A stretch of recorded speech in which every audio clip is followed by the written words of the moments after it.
Welcome to the show, Allison. Thank you so much for being here. I am excited to chat with you because I feel like you are going to give us some great tips, but why don't you tell everyone about yourself so we know a little more about you? Sure. Yeah, I'm really excited to be here. So my name is Allison. I'm an acupuncturist and traditional Chinese medicine practitioner. I live in British Columbia, but I'm American, and I came to Vancouver about 6 years ago. Yeah, That's where I practice and live. nice. And Vancouver is beautiful. Hmm. Well, I follow Allison on social media, which we'll talk about later, but I was just telling her before the show started how much I love her content. And I think it's very helpful. So we'll chat about that more. I'm a huge fan of acupuncture, so I'm really excited to have you on the show and chat about that a little bit. But you also have endometriosis. So I'd love to chat a little bit about your story. And I'm really curious, maybe before we even start, Hmm. were you pursuing acupuncture before you had endometriosis, or did you start to lean more towards that after finding out you had endometriosis? I became an acupuncturist before I Okay. found out I had endometriosis. So uh, basically, how I got into Chinese medicine is I originally went to school for art and architecture in New York. Mhm. And I kind of got a bit disillusioned with it after about a year, traveled, picked up a book about Chinese medicine and really fell in love with it. And so that's how I decided to go to school for it. So this was almost 10 years ago. And yeah, it's the best decision I ever made. I really, really love it. I And so, mean, yeah. talk about, I have chills like when I hear things like that, where, you just picked up a book and it changed your life, Hmm. Yeah, right? it did. Oh my gosh, I just love hearing things like that because you Hmm. read it, you took the chance, and look how happy you are 10 years later still doing it. Yeah.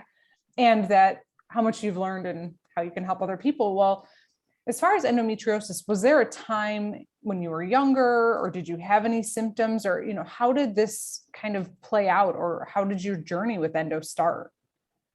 Yeah, so I did not know that I had endometriosis until I was about, I think I got diagnosed when I was 25. Okay. And my periods have always been, I mean, relatively normal, slightly irregular, maybe some PMS, a little bit of cramps, but nothing that ever set off like alarm bells in my head that something was wrong, even after I got into like reproductive health. And that's kind of my specialty as an acupuncturist. So I specialize in Right. fertility and reproductive health. And it's kind of funny because it was the absolute last thing that I thought I wanted to get into when I was in acupuncture school. Yeah. I was like, oh, this seems too complicated and really emotional. And yeah, hormones are just so confusing to me. But I really wanted to work at this one specific acupuncture clinic in Vancouver, and that is their specialty. And they've been around for over 20 years. And I really loved the people there and the clinic owner. And so as soon as I graduated school, I joined their team, and it's been great, amazing experience. I love the clinic that I'm working at, but I had to learn about fertility and reproductive medicine. Right. So I really like dove into studies. Took all these courses, all these examinations, and all this continuing education, and I really fell in love with it. And I'm so glad that it kind of found me, and I ended up studying it. So I ended up learning all of this fertility, reproductive health, including all, PCOS, endometriosis, all of Mhm. these things before I even knew that I had endometriosis. I I see, like I'm someone who just like when I just have chills, like it just feels so serendip, like just you're just so on the right path that you're supposed to be I on. know. Yeah, it's very weird, very ironic. It's I again, I love this serendipitous, not that you Hmm. have endo, but that just Yeah. you got all of this background information. You didn't really want to go into it, but you wanted to work at this clinic. So Hmm. as you're learning all of this, no warning signs were going off for you though about Nope. endometriosis, right? Because you just felt like you had a normal cycle, and Yeah. it didn't disrupt your life or anything like that. Did you have any symptoms, like maybe did you have any bowel symptoms or weird Hmm. pains now reflecting back that you were like, actually, that may have been some endo related, or no? That's a good question. For the most part, no. I did have the copper IUD for a couple years, and it's notoriously known for crampier periods, heavier periods, and I Sure. definitely had that. And then by the end of the 2 years, I was just, I can't do this anymore. And so I got Right. it taken out. But that was when my period was at its worst, and it kind of reverted back to my normal after that anyway. Sure. Um, but I remember a couple of times like having super minor, I don't know, abdominal flare-ups maybe, where I'd have brief moments of like, oh, I'm really crampy. Oh, I feel kind of lightheaded. And then it passes quickly and I'm like, oh, that was weird. Yeah. But I mean, nothing that I thought was, Right. That too affected strange. day-to-day life. It was just No, like, not at all. Yeah. so you get all of this education, you learn Mhm. all of these things. How does endo start to play in? How do you find out that you have endo? What happens? Yeah. So it's kind of an interesting story. So I originally just wanted to get my iron levels checked because my levels have always been fairly low. And I didn't have a family doctor, being still relatively new in Canada. And so I just went to a walk-in clinic and was like, hey, I want to get my iron levels checked. I know they're pretty low. And the doctor was like, sure, no problem. And then she started asking me some questions about my period, as they do, like, oh, is it heavy, irregular?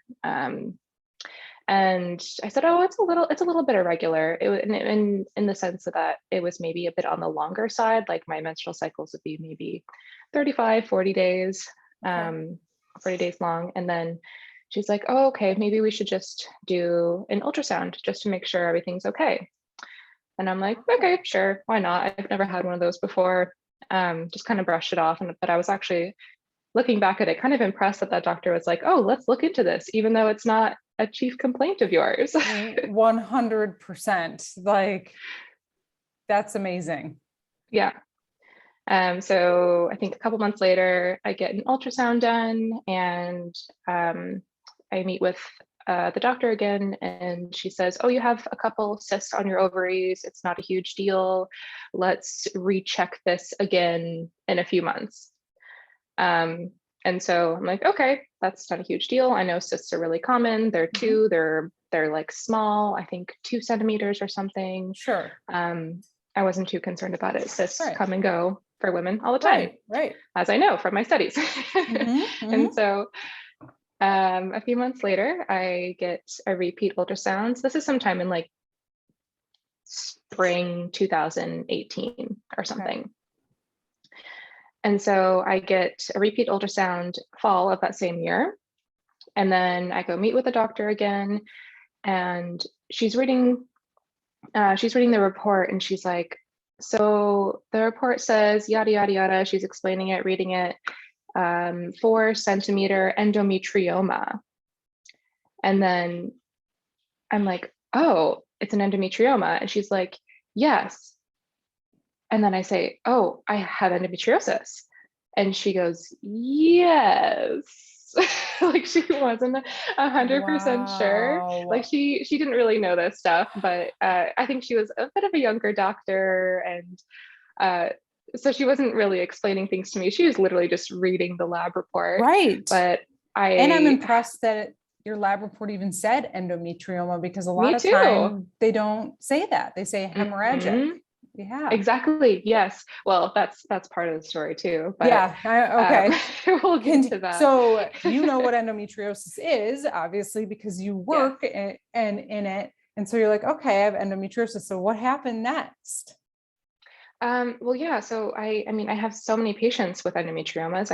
I treat them all the time or endometriosis too. I treat them for pain, for fertility, for cycle problems. And so it was very overwhelming, because I knew that I have an endometrioma, which means I do have endometriosis. Like this isn't a for sure diagnosis, because you do need the laparoscopic confirmation, but ultrasound is a pretty good clinical diagnosis tool. Yeah. So Yeah. at this point, I knew I had endometriosis, although my doctor was not 100% sure Right. herself. Yeah.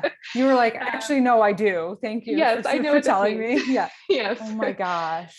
She wasn't very sure. And she's like, yeah, we'll just refer you to a gynecologist. So expect a call soon and we'll get you an appointment. And I'm like, okay. And then I just quickly leave because at this point I'm super overwhelmed Yes. because It's a lot to take like in.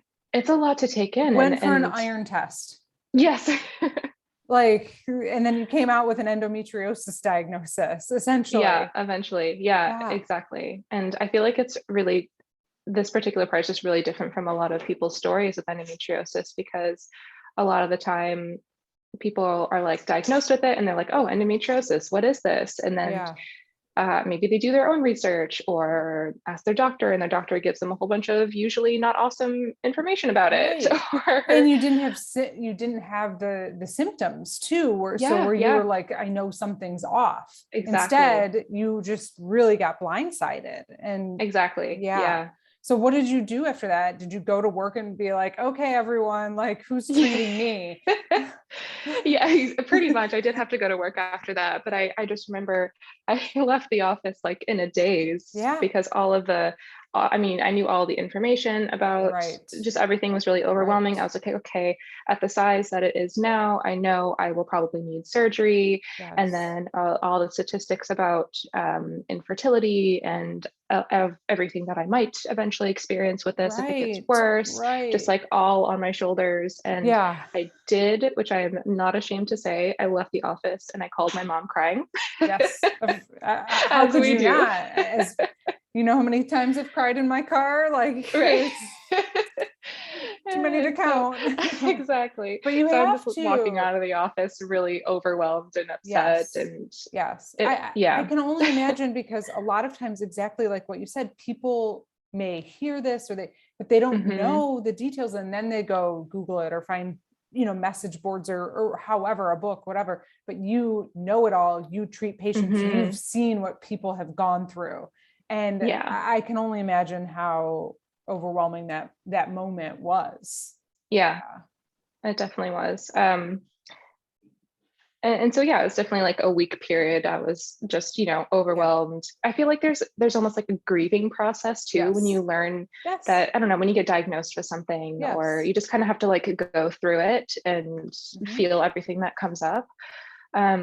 But then I was like, okay, we can do this. I know what I need to do. Let's get some acupuncture. Let's do some supplements. Let's do some diet lifestyle stuff. Like I kind of also knew exactly what I needed to do, which was also a huge blessing in a sense as well. Yes, 100%.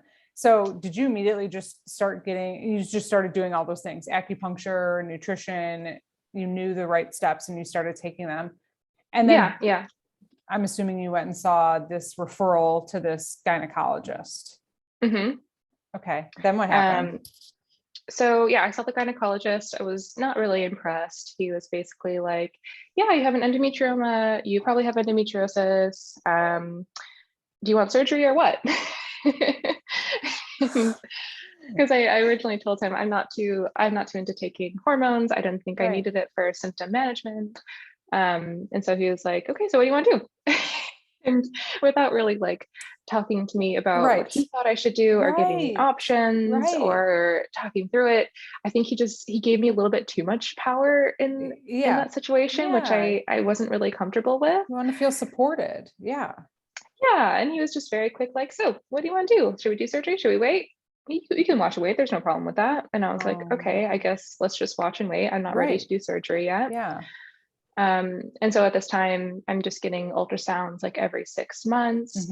And it's funny, my next ultrasound that I got after that, and this is where it's like really confusing with ultrasounds because the skill of the tech matters so much with the results that you get and the report and the findings and everything. So my next ultrasound, it actually said, oh, endometrioma is gone. Instead, there's a 5-centimeter hemorrhagic cyst, which we know does look similar on ultrasound because they're both filled with blood. Yes. And I was like, oh, maybe I don't have endometriosis. This, like, and this hanging is, onto that sliver of hope. this is the emotional roller coaster too. And I'm glad that you Yeah. brought it up, that so many endo patients go through, because there Mhm. really is, it's this, it's that, it's this, or you have IBS, or Yeah. you have that, there's Yeah. just so many things. And yeah, I can't tell you how many times I had a hemorrhagic cyst. And then when I actually had surgery, it was an endometrioma, and I agree with you. Yeah. It's how the tech sees it and how they report it. Mhm. And Yeah. so, okay, so now it's a centimeter bigger. Yes. And And so, yeah, I meet with my gynecologist and he's basically like, yeah, it's not a hemorrhagic cyst. It's still an endometrioma. And I'm like, yeah, okay. So he's just completely ignoring this ultrasound. I'm like, okay, fair enough. Um, and I pointed out to him like, oh, it kind of looks like it's growing. And he's like, I don't really think it is, because your original report, those 2 cysts, I really think that was just one, and that was the endometrioma. And so okay, it's really actually not growing. And I'm like, oh, okay, sure, whatever. And then he was like, at this point, you can get an MRI, to okay. like really get a better, clear picture, because MRI is more able to differentiate between different kinds of cysts, like hemorrhagic and endometrioma. And So I'm like, actual okay, size, let's do I it. feel like you can really Yeah. get the sizing correct. Yeah. Okay. Hmm. Yeah. So I'm repeatedly getting a couple ultrasounds. I get the MRI. Um, I keep going back to him, and, and this is also a funny part, because each time it's growing. So about every 6 months, it's growing about a centimeter, Yeah. maybe a centimeter and a half. And each time he's like, oh, it's just about a centimeter bigger. Like there's not Oh a lot of my differentiation in that. It's goodness. not really growing.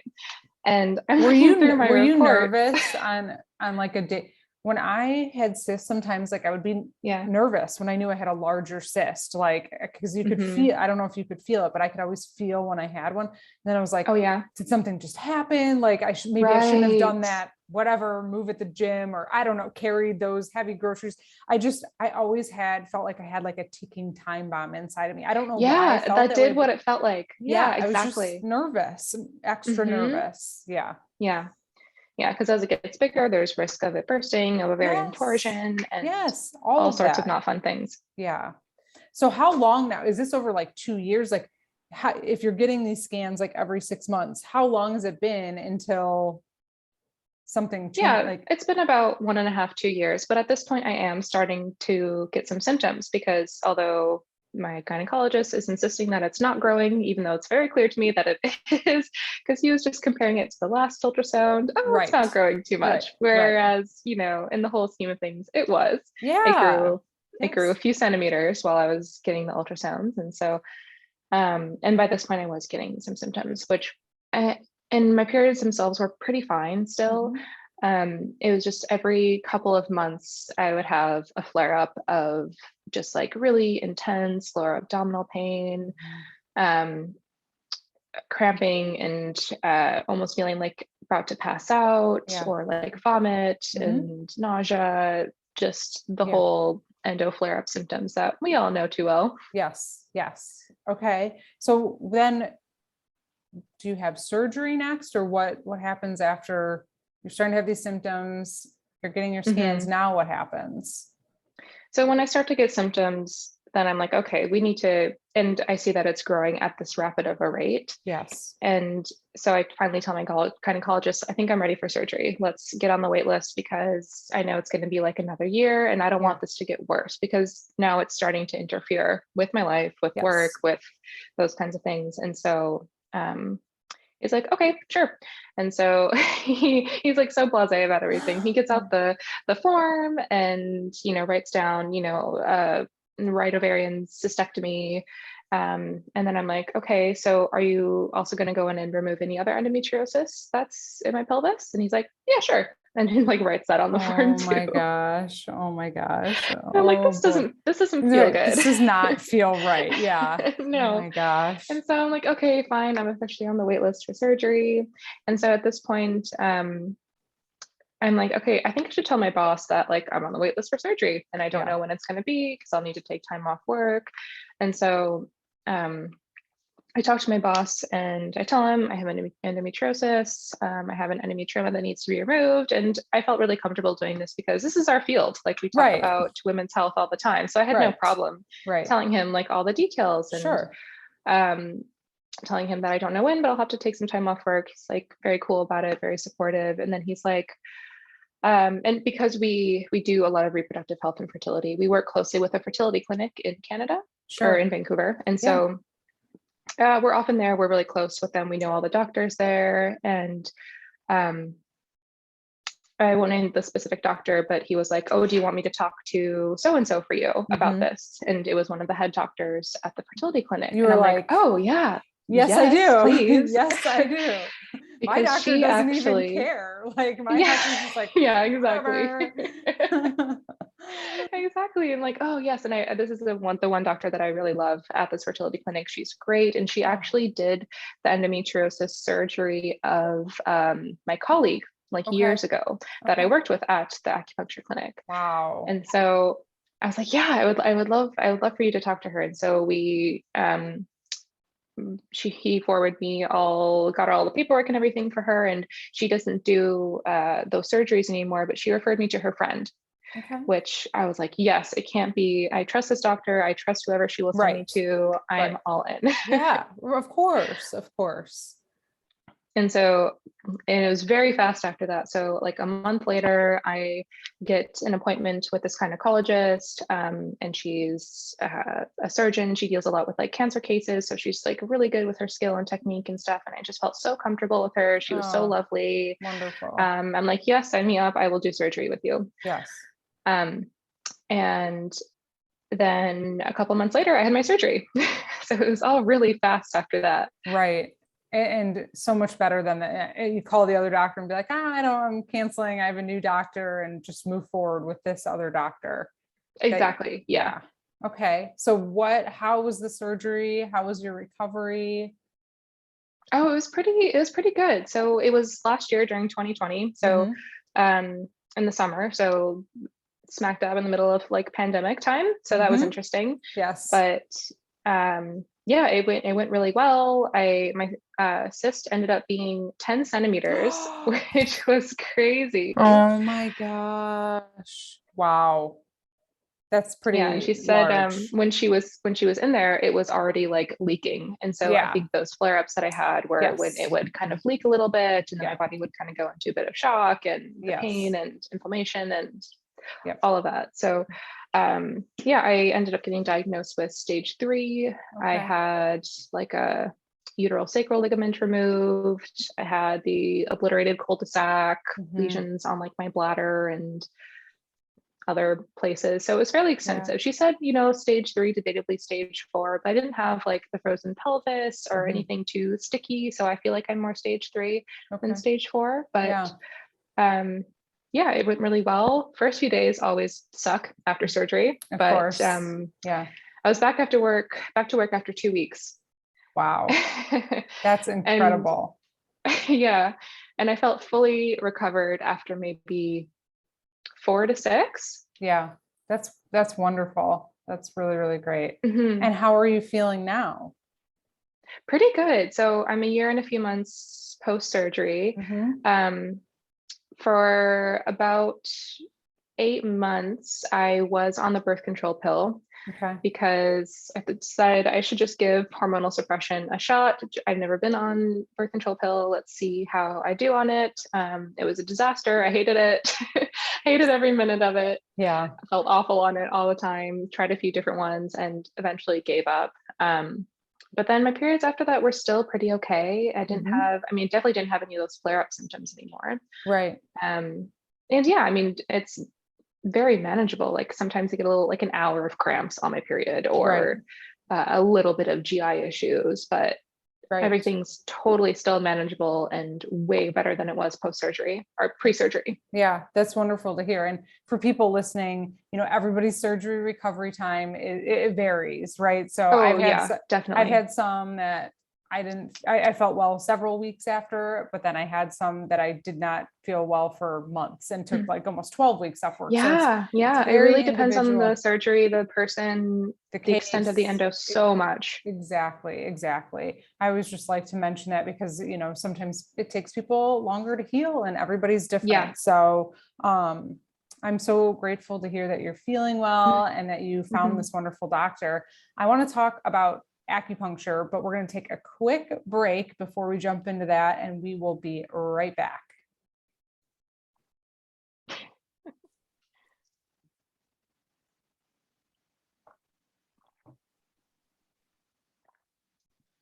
All right, we are back and let's talk. So Allison, you're feeling great now. Good. Maybe some Mhm. small things here and there. As an acupuncturist, especially in reproductive health, you know, there's so many places I feel like I could start with this, but sometimes acupuncture isn't accessible. Sometimes people are Mhm. fearful of having acupuncture. It's definitely been one of the things that I really noticed made a difference for me. Oh, Yeah, great. I really, really, it's definitely made a difference in just how it calms me down too, which I think sometimes Yeah. is like I'm kind of a crazy type A. So I need that sometimes, but I feel like it's a whole system, and I want to, maybe Yes. give a little bit of background about that. But, you know, sometimes people just don't have access to it. And I really only go once a month now because Mhm. it's expensive right here in the It is. States, and Yeah. it's worth it if you can figure it out. But I'm sure there's Mhm. places that do sliding scales. I know that, and there's people that will Yes. do community acupuncture. So they may do it for free. So I encourage everybody to research that. Um, but just for people who have endo or PCOS or, just why Mhm. is this so helpful? Yeah, good question. So acupuncture, I'll just give a brief Yeah, rundown of what it is. please. It's like a 2000 plus year old study of medicine, and the biggest part of it is acupuncture. Traditional Chinese medicine is a huge umbrella of multiple different modalities. So acupuncture is one of them, and it consists of putting super, super tiny, hair thin needles into various parts of the body to elicit a physiological response. And so some of its main mechanisms are it's incredibly anti-inflammatory, it reduces inflammation, it's really good for blood circulation, helps balance hormones, and it works kind of through the nervous system to kind of communicate to the brain. And so it tells the brain, oh, release pain relieving neurotransmitters, let's balance our hormones, because your brain is what communicates with your reproductive system to tell it when to ovulate, when to menstruate. There's a whole, brain to ovarian connection. So it Yes. kind of works through the nervous system to regulate that communication. Okay.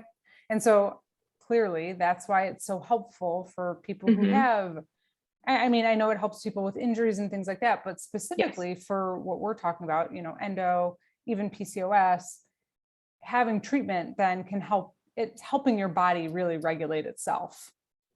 Yes, definitely. Yeah, it's helping your body heal and yeah, just promote healthy hormone balance. And there's so many, and that's kind of a majority of what I treat right now is endometriosis because I've gotten so passionate about it. And Yeah. I don't think I've yet to have an endo patient where I haven't been able to reduce symptoms to some extent in them. Yes. So I know this medicine works. And of course, there's a whole bunch of other parts to it, like herbs and Mhm. supplements, diet, lifestyle, Right. stress relieving techniques, but all of it uh, is really important. But acupuncture is a huge, huge tool. Yeah, because all of those things really work together to help calm, like it's almost calming the inflammation down. It's really helping the Yeah, symptoms, right?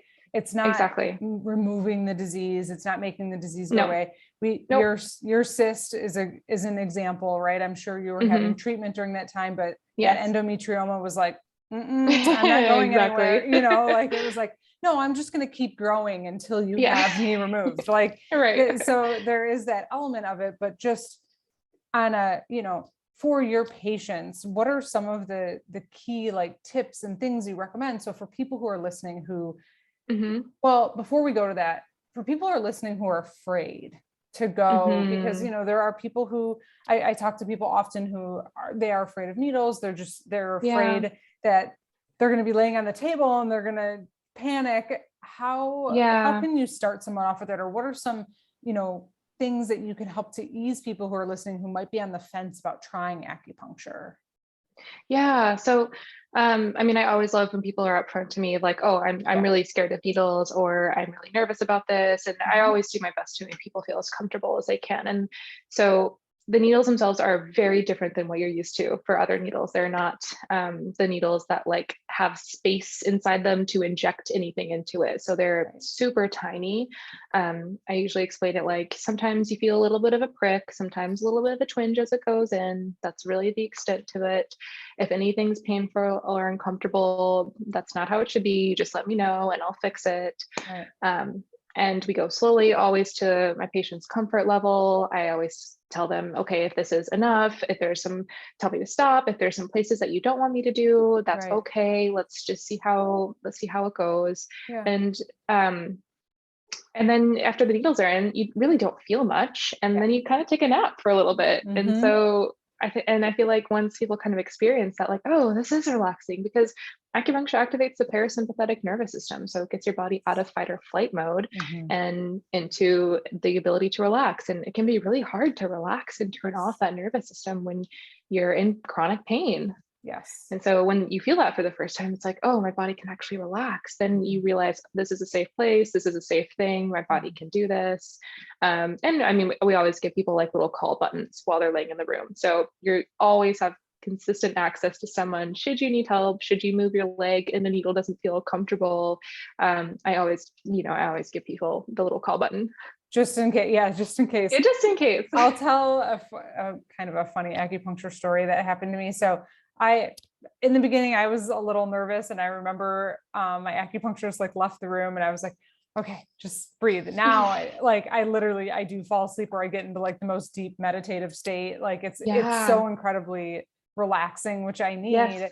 And like you mentioned about the parasympathetic nervous system, people may not even know, but when you are in that chronic pain like that, you are so fight or flight. Like, and Hmm. I think sometimes you don't even realize it because you're so used Yes. to living that way, that when you Yeah. can really get into acupuncture or even meditation, or anything that helps make you just actually relax your shoulder, your neck, you feel it, you can Hmm. tell almost like there's like this release. And I feel that Yeah. sometimes in acupuncture, like when I leave, I'm in like a such a blissful state when I leave, like because I'm so relaxed. Yes. My funny kind of panic story that I'll tell everyone, that I learned my lesson. I don't have My acupuncturist doesn't have a panic button.